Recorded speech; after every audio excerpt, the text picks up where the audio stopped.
ഭാര്യയെ കൊല്ലാൻ കൊട്ടേഷൻ കൊടുത്ത ഭർത്താവിനെ വെറുതെ വിട്ടു. കൊന്നയാളെ ശിക്ഷിച്ചു. കൊട്ടാരക്കര അഡീഷണൽ സെഷൻസ് കോടതിയുടെയാണ് ഈ ശിക്ഷ. ഭാര്യയെ സംശയിച്ച് കൊട്ടാരക്കര കുടുംബ കോടതിയിൽ കേസ് നടക്കുകയായിരുന്നു. ഭർത്താവായ ഒന്നാം പ്രതി ഷാജഹാൻ, 60 വയസ്സുണ്ട് ഷാജഹാൻ. ഭാര്യ കടയ്ക്കൽ കുമ്മിൽപ്പറമ്പിൽ തടത്തരികത്ത് റംല ബീവി എന്ന 40 വയസ്സുകാരി. ആ സ്ത്രീയാണ് കൊലപ്പെടുത്താൻ കൊട്ടേഷൻ കൊടുത്തത്. ഭർത്താവ് ഭാര്യയെ സംശയിച്ചുകൊണ്ട് ഫാമിലി കോടതി കേസ് നടക്കുകയായിരുന്നു. ആ കോടതിയുടെ ഉത്തരവനുസരിച്ച് അദാലത്തിൽ റംല ബീവിയും 2 മക്കളും ഭർത്താവിൻ്റെ വീട്ടിൽ താമസിക്കാൻ അനുവദിച്ചു. അങ്ങനെ ഭർത്താവിൻ്റെ വീട്ടിൽ കടയ്ക്കൽ കുമ്മിൽ പള്ളിപ്പറമ്പ് തടത്തരികത്ത് റംല ബീവിയും 2 മക്കളും 6 വയസ്സും 12 വയസ്സും മക്കളുമായിട്ട് ഭർത്താവിൻ്റെ വീട്ടിൽ താമസമായി. അത് ഭർത്താവിന് ഇഷ്ടപ്പെട്ടില്ല. അവരെ എങ്ങനെയെങ്കിലും പുറത്താക്കാൻ പല പണിയും നോക്കി. ഭാര്യയെ സംശയിച്ചാണ് ഈ കേസ് കൊടുത്തതും. കോടതി എന്തായാലും ഈ കേസ് പരിശോധിച്ച് കഴിഞ്ഞ് ഭാര്യയ്ക്ക് വീടില്ല, അല്ലെങ്കിൽ സംരക്ഷിക്കാൻ ആളില്ല. ഭർത്താവിൻ്റെ വീട്ടിൽ തന്നെ മക്കളുമായിട്ട് താമസിക്കാൻ അനുവദിച്ചു. അങ്ങനെ താമസിച്ചു. അങ്ങനെ താമസിക്കാൻ അനുവാദം കൊടുത്ത കോടതി പിന്നീട് ഈ കേസിലെ ഭർത്താവ് അവരെ കൊലപ്പെടുത്താൻ കൊട്ടേഷൻ കൊടുത്തതായിട്ട് കണ്ടെത്തി. കൊട്ടാരക്കര അഡീഷണൽ സെഷൻ ജഡ്ജി ആണ് ശിക്ഷിച്ചത്. 4 പ്രതികളുണ്ടായിരുന്നു ഈ കേസിനകത്ത്. അതിനകത്ത് രണ്ടാം പ്രതിയാണ് ഈ സ്ത്രീയെ കൊലപ്പെടുത്തിയത്. ഭർത്താവ് ഒരു കൊട്ടേഷൻ കൊടുത്തു, ഷംസീർ എന്നൊരാൾ മുഖേന. നവാസിന് കൊട്ടേഷൻ ലഭിച്ചു. ഇത് രാത്രി 9:15 റംല ബീവിയും മക്കളും TV കണ്ടുകൊണ്ടിരിക്കുകയായിരുന്നു ഒന്നാം പ്രതി ഷാജഹാൻ്റെ വീട്ടിൽ. ആ സമയത്ത് ബൈക്കിൽ 2 പേർ അവിടെ വന്നു. ഷംസീർ എന്ന വ്യക്തിയാണ് നവാസിനെ അവിടെ കൊണ്ട് വിട്ടത്. വീട്ടിനുള്ളിൽ കയറി TV കണ്ടുകൊണ്ടിരുന്ന റംല ബീവിയെ ഇയാൾ കത്തികൊണ്ട് നിരന്തരം കുത്തിക്കൊലപ്പെടുത്തുകയായിരുന്നു. മക്കളുടെ മുന്നിലിട്ടാണ് കൊലപാതകം നടത്തിയത്. ഈ കേസ് കൊട്ടാരക്കര അഡീഷണൽ സെഷൻസ് കോടതിയിലെ ട്രയൽ നടത്തി. കേസിൻ്റെ കുറ്റച്ചാർജ് കൊടുത്തത് കടയ്ക്കൽ ഇൻസ്പെക്ടറായിരുന്ന പ്രദീപ് കുമാർ ആയിരുന്നു. അതിൻ്റെ പ്രോസിക്യൂട്ടർ DS സോനു എന്ന വ്യക്തിയായിരുന്നു.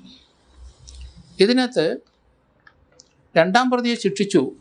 പക്ഷേ കൊട്ടേഷൻ കൊടുത്ത 1ാം പ്രതി, 3ാം പ്രതി, 4ാം പ്രതി എങ്ങനെ ശിക്ഷയിൽ നിന്ന് രക്ഷപ്പെട്ടു എന്ന് മനസ്സിലാകുന്നില്ല.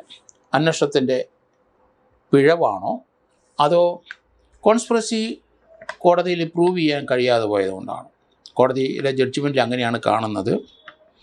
ഏതായാലും സംഭവം കഴിഞ്ഞ ഉടനെ റംല ബീവിയെ കടയ്ക്കൽ ആശുപത്രിയിൽ കൊണ്ടുപോയി. പക്ഷേ ആശുപത്രി ചെല്ലുമ്പം തന്നെ മരണപ്പെട്ടിരുന്നു. ഗൂഢാലോചന തെളിയിക്കാൻ പോലീസിന് കഴിഞ്ഞില്ല എന്നാണ് ഇതിൽ നിന്ന് വരുന്നത്. 36 സാക്ഷികളോളം വിസ്തരിച്ചു. കടയ്ക്കൽ ഇൻസ്പെക്ടർ പ്രദീപ് കുമാർ കുറ്റച്ചാർജ് തയ്യാറാക്കി, അല്ലെങ്കിൽ അന്വേഷണം കംപ്ലീറ്റ് ആയ വ്യക്തിയാണ്. എവിടെയാണ് പോലീസിന് പിഴവ് പറ്റിയത്? ഏതായാലും മക്കൾ ഇയാളെ ഐഡൻറ്റിഫൈ ചെയ്തു. അമ്മയെ കുത്തിക്കൊല്ലുന്ന മക്കൾ കണ്ടല്ലോ. അതുകൊണ്ട് ആ പ്രതിയെ വിടാൻ കോടതിക്ക് കഴിഞ്ഞില്ല. അതേസമയത്ത് മറ്റുള്ളവരെ ഇൻവോൾവ്മെൻറ്റ് പ്രൂവ് ചെയ്യാൻ കഴിഞ്ഞില്ല എന്നാണ് പറയുന്നത്. ഏതായാലും കേസിൻ്റെ സാഹചര്യം അനുസരിച്ച് 1ാം പ്രതിക്കും 3ാം പ്രതിക്കും 4ാം പ്രതിക്കും ശിക്ഷ ലഭിക്കേണ്ടതായിരുന്നു. കേസ് അത്ര വീക്കായിരുന്നോ എന്ന് നമുക്കറിയില്ല. എങ്കിലും അപ്പീൽ ഹൈക്കോടതിയിൽ പോകണം. കാരണം 1ാം പ്രതിയെ 2ാം പ്രതിയെ ശിക്ഷിച്ചതിനുള്ള കൃത്യമായ ഐഡൻറ്റിഫിക്കേഷനും മക്കൾ കൊടുത്തു. ആളെ തിരിച്ചറിഞ്ഞു, ശിക്ഷിച്ചു. അയാൾ ഈ റംല ബീവിയായിട്ട് യാതൊരു ബന്ധവുമില്ല. ഇയാളൊരു പ്രൊഫഷണൽ കില്ലറാണ്, അല്ലെങ്കിൽ കൊലയാളിയാണ്. അപ്പോൾ അയാൾ കൊല്ലാനായിട്ടുള്ള കാരണം എന്താണെന്ന് കോടതിയിൽ തെളിയിക്കാൻ പറ്റിയില്ല എന്നാണ്. പക്ഷേ കൊന്നു എന്നുള്ള വസ്തുത മക്കൾ 2 പേരും കണ്ടതുകൊണ്ട് കോടതി അയാൾക്ക് ജീവപര്യന്തം തടവ് കൊടുക്കുകയും ഭവനവേതനത്തിന്, രാത്രി വീട്ടിൽ വന്ന് കയറി കൊല്ലാൻ ഭവനവേതനത്തിന് 10 വർഷം തടവും കൊടുത്തു. 1 വർഷത്തെ 1,00,000 രൂപ പിഴയും കൊടുത്തു. ക്രിമിനൽ ഗൂഢാലോചനയാണ് ഇവിടെ തെളിയിക്കാൻ പറ്റാതെ വന്നത്. പക്ഷേ രണ്ടാം പ്രതിയുടെ മോട്ടീവ് എന്താണ്? അവിടെയാണ് പ്രശ്നം.